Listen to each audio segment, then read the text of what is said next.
Hello guys, welcome back to my channel earth mom Dehradun. मैं हूं ज्योति और वेलकम है आप सभी का मेरे चैनल में। अगर आप इस वीडियो के माध्यम से चैनल में नए जुड़े हैं तो प्लीज़ चैनल को सब्सक्राइब ज़रूर कीजिए। साथ ही साथ नीचे एक बेल नोटिफिकेशन है, इसको भी हिट कर दीजिए ताकि मेरे आने वाली हर वीडियो का नोटिफिकेशन आप सभी को सबसे पहले मिल जाएगा।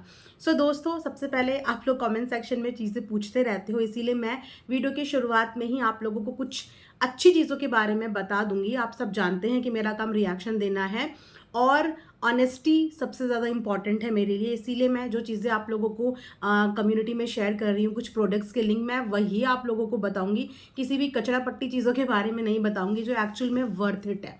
अभी मैंने जो ये कुर्ती पहनी है, ये इतनी पसंद मुझे आई है, इतनी सुंदर कुर्ती ये है और आई थिंक अंडर 350 के अंडर ये कुर्ती है। मैं इसका लिंक डिस्क्रिप्शन में डाल दूंगी, अगर आपको लेना होगा तो आप वहाँ से डिस्क्रिप्शन से लिंक लेके ये कुर्ती ले सकते हैं। बहुत अच्छी है। मैंने इससे पहले भी इसमें एक पीच कलर लिया था, तो पहले इस्तेमाल करें फिर विश्वास करें। तो मैंने इस्तेमाल भी किया, उसके बाद मैंने वापस से इस बार नेवी ब्लू कलर में मंगाया क्योंकि रॉयल ब्लू मेरा फेवरेट कलर है और ये नज़र हमेशा ब्लैक में और रॉयल ब्लू कलर में ना अटक जाती है। तो इस बार मैंने रॉयल ब्लू लिया है और ये बहुत, यहाँ भी पूरी स्लीव्स में भी पूरा एम्ब्रॉयडरी वर्क है, फ्रंट में भी है और नीचे बॉटम में भी पूरा आपका एम्ब्रॉयडरी वर्क है। तो आप मस्ट बाय ये कुर्ती, मेरे कहने पे आप ज़रूर ले लेना। इसमें बहुत सुंदर सुंदर और भी कलर्स हैं, तो आपका जो फेवरेट कलर हो आप वो ले लेना, बट लेना ज़रूर। जब आप लेंगे तो मुझे बताना ज़रूर, इंस्टाग्राम पे डीएम करके बताना कि दीदी हमने ले लिया। आप लोग खुश हो जाओगे, आपका दिल खुश हो जाएगा ये कुर्ती लेके, जैसे आज मेरा दिल खुश हो गया कि मुझे पहली बार इस कुर्ती के साथ मेकअप करने का बड़ा मन किया। तो मैंने सोचा चलिए आज ये कुर्ती पहनूंगी तो अच्छे से मेकअप के साथ वीडियो बनाऊंगी, ठीक है। तो चलिए आज का रिएक्शन वीडियो हम लोग करने वाले हैं नेहा राणा के ऊपर। नेहा राणा के ऊपर अभी मैंने 4-5 दिन पहले भी एक वीडियो बनाया था, क्योंकि नेहा राणा इस समय पे कंट्रोवर्सी का पार्ट बनने जाने वाली है और इस समय पे काफ़ी ज़्यादा धूम भी इनकी फैमिली की मची हुई है। रीज़न बिहाइंड कि इससे पहले भी नेहा राणा इंस्टाग्राम पे लाइव आई थी और लाइव पे उन्होंने अपने ससुराल छोड़ने का ऐलान किया था। उसके बाद उन्होंने आगे क्या हुआ क्या नहीं हुआ इसके बारे में ऑडियंस को कोई भी अपडेट नहीं दी।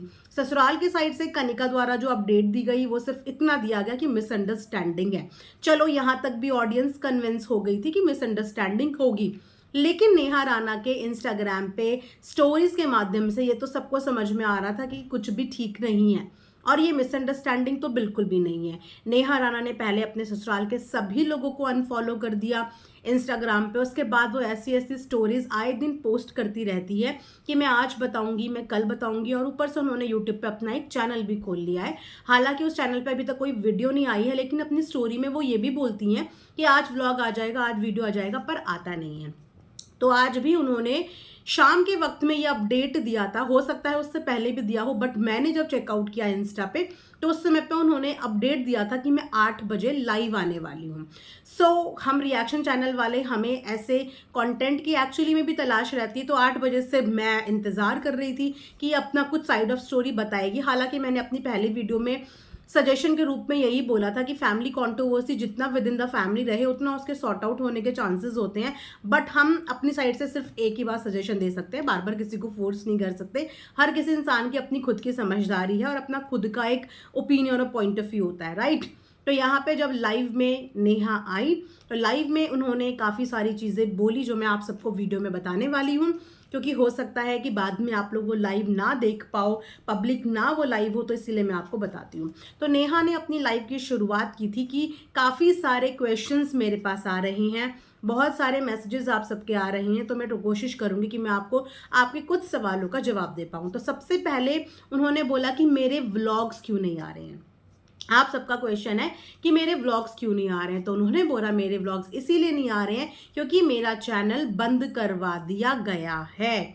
इसका मतलब कि जिस चैनल पे पहले नेहा काम करती थी या जिस चैनल के माध्यम से नेहा सोशल मीडिया में इंट्रोड्यूस हुई थी, इस चैनल पे नेहा और मनीष की वीडियोस देखते थे नेहा, उसका वो चैनल बंद करवा दिया गया है, इसीलिए उस पर कोई भी व्लॉग और वीडियोस नहीं आ रही हैं। लाइव में एक चीज़ और नोटिस करने की थी कि नेहा के घर वाले पीछे से मना कर रहे थे नेहा को ये सब बात करने के लिए, लेकिन नेहा को अपने दिल की कुछ बातें ऑडियंस के सामने रखनी थी, सो उन्होंने अपनी लाइव में रखी भी। उन्होंने बताया कि मैं उस घर से निकाल दी गई हूँ, जी हाँ, उन्होंने यही बोला कि मुझे उस घर से निकाल दिया गया है कि तेरे लिए इस घर में कोई भी जगह नहीं, इसीलिए मैं अपने घर में हूँ। नेहा ने बोला कि मेरी शादी को अभी सिर्फ 2-2.5 महीने ही हुए हैं और 2-2.5 महीनों में ही मुझे ससुराल से निकाल दिया गया। मुझे घर से निकालते वक्त यही बोला गया कि अब तेरी यहाँ पे कोई भी जगह नहीं है और इसीलिए मैं अब अपने घर पे हूँ। साथ ही साथ अपने कुछ एफर्ट्स बताती हुई नजर आई नेहा कि मैंने उस घर के लिए क्या नहीं किया, मैंने उनको खाना नहीं दिया या मैंने उनके रिस्पेक्ट नहीं करी। मैंने सब कुछ करा उस घर के लिए जो मुझे करना चाहिए था या जो भी उनकी जिम्मेदारी घर के प्रति बनती है। उनका कहना यह है कि मैंने अपने साइड से सब कुछ किया, लेकिन उसके बावजूद उन लोगों ने मेरे साथ ऐसा किया। एक वर्ड यहाँ पे नेहा ने यूज किया, जेलसी। ये बिल्कुल गौर करने वाला है, जेलसी, कि जेलसी की वजह से मुझे घर से निकाल दिया। पर सवाल पैदा ये होता है कि नेहा से जेलसी उस घर में किसको हुई? एक पति को अपनी पत्नी से जेलसी होना थोड़ा सा कंफ्यूजिंग है। सास ससुर को अपनी बहू से जेलसी होना अगेन कंफ्यूजिंग है। नेहा से किसको जेलसी हो रही थी कि जलन की भावना में एक बहू को, एक पत्नी को उसके ही घर और ससुराल से निकलवा दिया। इस बात का पूरा खुलासा नेहा ने अभी अपनी लाइफ में नहीं किया, बट सिर्फ इतना बोला कि जेलसी की वजह से मुझे घर से निकाल दिया। और साथ में एक वार्निंग भी दी है कि जिन सब लोगों ने मिलकर मेरा घर खराब किया, मेरा घर तोड़ा, मैं सबके बारे में बताऊंगी। मेरे पास प्रूफ्स हैं और मैं सारे प्रूफ्स के साथ ही बात करूंगी और अपनी वीडियो में मैं धीरे धीरे करके हर चीज़ ऑडियंस के सामने रखूंगी विद प्रूफ्स कि मेरे साथ क्या क्या हुआ, किस किस ने किया और किस किस तरीके से सब लोग इस चीज़ में इन्वॉल्व थे, कौन वो लोग थे जिन्होंने नेहा की घर गृहस्थी खराब करी आउट ऑफ जेलसी। नेहा का कहना यह है कि 19 अप्रैल को मैं अपने ससुराल से गई हूँ। एक जोड़ी कपड़े में मैं वहां से आई हूँ, जो कपड़ा मैंने पहना था उसी कपड़े में मैं वहां से आई हूँ और अभी तक मेरे पास कोई भी और कपड़ा नहीं है। एक ही जोड़ी कपड़े में मैं वहां से आई और एक ही जोड़ी कपड़े में मैं यहाँ पे हूँ। 19 तारीख से आज ऑलमोस्ट 8-9 में हो गया है। आप खुद देख लीजिए कि कितने दिन। और नेहा का कहना है कि मैं एक ही जोड़ी कपड़े में हूँ। तो ये चीज़ें थोड़ी सी फ्लो में वो बोल ज़रूर गई। क्या सच में इतने दिनों तक कोई इंसान एक ही कपड़े में हो सकता है? क्या मायके वालों के पास इतने पैसे नहीं है कि वो अपने बच्चे के लिए 2-3 जोड़ी के कपड़े और ले लें?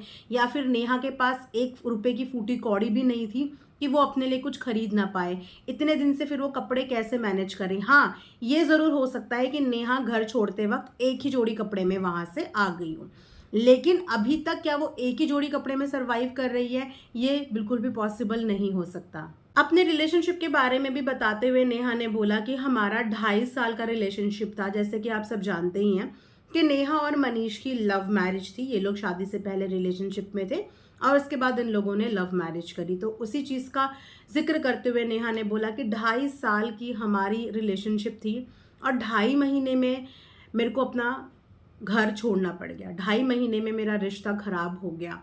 2.5 साल बहुत ज़्यादा होते हैं। कैसे लोग इतने कम समय पे इतने बड़े डिसीजन ले लेते हैं एक रिलेशनशिप को तोड़ने का? शायद कमिटमेंट्स की वैल्यू नहीं जानते या फिर रिश्तों की अहमियत नहीं जानते कि 2.5 साल तक जब रिलेशनशिप में होते हैं तब कोई प्रॉब्लम नहीं होती, तब सब कुछ इतना गुडी गुडी चलता है कि शादी तक का डिसीजन ले लिया जाता है और शादी के बाद मात्र 2.5 महीने में कॉम्प्रोमाइज़ करना भूल जाते हैं, सेक्रीफाइस करना भूल जाते हैं, एक दूसरे की रिस्पेक्ट करना भूल जाते हैं, एक दूसरे को पैम्पर करना भूल जाते हैं। मतलब 2.5 महीने में इंसान सब कुछ भूल गया। मानना पड़ेगा ऐसी शादियों को और ऐसे प्यार भरे रिश्तों को जो एक्चुअली 2.5 साल का रिश्ता था और 2.5 महीने भी नहीं चला। सच में ये बिल्कुल शर्मसार करने वाली हरकत हो गई है हर रिलेशनशिप में रहने वाले कपल्स के लिए। सो गाइस, अपना लाइफ पार्टनर ना बहुत सोच समझ कर प्रैक्टिकल नोट पे चूज करो, क्योंकि शादी गुड्डे गुड़िया का खेल नहीं होती। शादी के बाद आप खुद भी परेशान होते हो और आपके साथ साथ आपकी पूरी फैमिली भी इन्वॉल्व होती है और परेशान होती है। इसलिए बहुत वाइजली शादी का डिसीजन लें। इससे अच्छा है कि आप जिंदगी भर अकेले रहें, लेकिन ऐसी किसी रिलेशनशिप में ना पड़ जाएं या ना फंस जाएं जिसमें आपका पूरा फ्यूचर बर्बाद हो जाए। राइट। सबसे ज्यादा शॉकिंग नेहा की स्टोरी देख के मुझे ये लगा था जब नेहा ने अपने एक इंजर्ड पैर का फोटो लगाया था। लेकिन उस फोटो के पीछे की कहानी हमें नहीं पता थी। आप सबने भी आई एम श्योर कि फोटो में उनका वो पैर वाला फोटो देखा होगा जिनमें उनके बैंडेज लगी हुई है पैर में। तो उस पैर की क्या कहानी है ये भी लाइव में बताया, बट पूरी कहानी नहीं बताई। लेकिन ये बता दिया कि मेरा पैर भी तोड़ा गया। पैर तोड़ने का मतलब सीधा सीधा होता है हिंसा। अगर किसी ससुराल पक्ष से किसी लड़की के साथ हाथापाई होती है, हाथ उठाया जाता है, तो वो हिंसा के अंडर आता है। और यहाँ पे एक बहुत बड़ा ब्लेम, एलिगेशन, या मैं बोलूँ कि एक बहुत बड़ा मुद्दा उठाया है नेहा ने कि उनका पैर भी तोड़ा गया, जिसके बारे में अगेन वो डिटेल में सब कुछ बताएंगी, वीडियो में धीरे धीरे खुल करके बताएंगी। आई थिंक नेहा की लाइफ को देख के मुझे ऐसा लग रहा था कि नेहा की इस लाइफ के लिए ना नेहा के फैमिली वाले रजामंद नहीं थे। वो पीछे से बार बार कोशिश कर रहे थे कि नेहा बहुत ज़्यादा कुछ ना बोल दे, लेकिन नेहा को देख के ऐसा लग रहा था कि वो बहुत कुछ बोलना चाहती है। इसकी हालत देख के या स्टेट ऑफ माइंड देख के ऐसा लग रहा था कि बहुत भरी हुई है और बहुत कुछ बोलना चाहती है, लेकिन फैमिली के रोकने टोकने की वजह से वो बहुत लिमिट में चीज़ें बोल पा रही है। बट अगेन अपना जो नया चैनल उन्होंने खोला है उस पर उन्होंने बोला है कि कल परसों से वीडियोज आएंगी जहाँ पे मैं आपको वो सब चीज़ें धीरे धीरे करके बताऊंगी जिन जिन चीज़ों की वजह से ऐसा हुआ है। उनका बोलना ये है कि जिस तरीके से वो लोग दिखते हैं या आप लोगों को दिखाते हैं वो एक्चुअल में वैसे बिल्कुल भी नहीं है, और मैं बताऊंगी कि उनकी सच्चाई कैसी है। और इनके चिट्ठे मैं खोलूंगी, एग्जैक्ट वर्ड उन्होंने यही किया था यूज़, कि उनके चिट्ठे अब मैं खोलूंगी कि जैसा वो दिखाते हैं ऐसे वो है नहीं, आप लोगों को जैसा प्रेजेंट करते हैं ऐसे वो है ही नहीं। एक्चुअली ये पैर तोड़ने वाली बात सुन के तो थोड़ा सा दिल दहलता है, क्योंकि हम में से कोई भी ये हाथापाई के सपोर्ट में तो नहीं है कि अगर आपकी किसी से नहीं निभ रही है, नहीं बन रही है, तो आप साइलेंटली भी अपने रास्ते अलग कर सकते हो। बट ये हाथापाई वाली चीज़ों को बिल्कुल भी एक्सेप्ट या सपोर्ट नहीं किया जाएगा। बट अगेन हम भी हर कहानी के पहलू सुनेंगे, देखेंगे, नापेंगे, तोलेंगे, क्योंकि यहाँ पे अगर नेहा ने ठान ली है कि उसको सोशल मीडिया में बात रखनी है अपनी, तो वो जो बात रखेगी वो इमोशनल ग्राउंड में ना सोचते हुए हम एज अ रिएक्शन चैनल वो फैक्ट्स पे देख के सोचेंगे, राइट। तो इसीलिए सही समय का इंतज़ार करेंगे। अभी मैं किसी के लिए भी अपने कोई भी स्ट्रॉन्ग ओपिनियन नहीं दे सकती कि नेहा सही है या फिर नेहा के ससुराल पक्ष वाले बुरे हैं। किसी के लिए भी कोई भी स्ट्रॉन्ग ओपिनियन तब तक नहीं दे सकती जब तक मुझे दोनों के साइड की कहानी प्रॉपरली फैक्ट्स के साथ सामने नहीं आएगी। लेकिन हाँ, कुछ कमेंट मेरे पास आए हैं जिन्होंने बोला है कि दीदी आपसे हम इंस्टा पे कनेक्ट करेंगे और आपको इस फैमिली के बारे में बहुत सारी चीज़ें बताएंगे। आई डोंट नो कि वो लोग कौन है, लेकिन उन्होंने ऐसे कुछ कमेंट्स करे हैं। तो अगर मेरे पास ऐसा कोई सोर्स आता है, कोई ऐसा फैक्ट या रेफरेंस मेरे पास आता है जिससे मैं अपनी ऑडियंस को ट्रांसपेरेंसी दे पाऊँ, अगर ये लोग कंट्रोवर्सी लेके आना चाहते हैं सोशल मीडिया पे, अगर ये लेके आते हैं और कहीं पे उन फैक्ट्स की और रेफरेंसेस की ज़रूरत पड़ती है अपनी ऑडियंस को ट्रांसपेरेंसी देने की, कि ऑडियंस ना किसी गलत डिसीजन में आए, और अगर मेरे पास ऐसा कुछ आता है तो मैं डेफिनेटली अपनी ऑडियंस के लिए काम करती हूँ, सच के लिए काम करती हूँ और ऑनेस्टी ही अपने रिव्यूज़ दूंगी। तो मैं आप लोगों के सामने वो फैक्ट्स, वो रेफरेंसेस ज़रूर शेयर करूंगी। सो आप लोगों को 1-2 दिन का वेट और करना पड़ेगा। 1-2 दिन में बोल के गई हैं नेहा कि 1-2 दिन बाद मैं अपनी वीडियो लानी शुरू करूंगी और सारा का सारा सच बताऊंगी। मेरे साथ जो हुआ है वो सारी कहानी मैं शेयर करूंगी।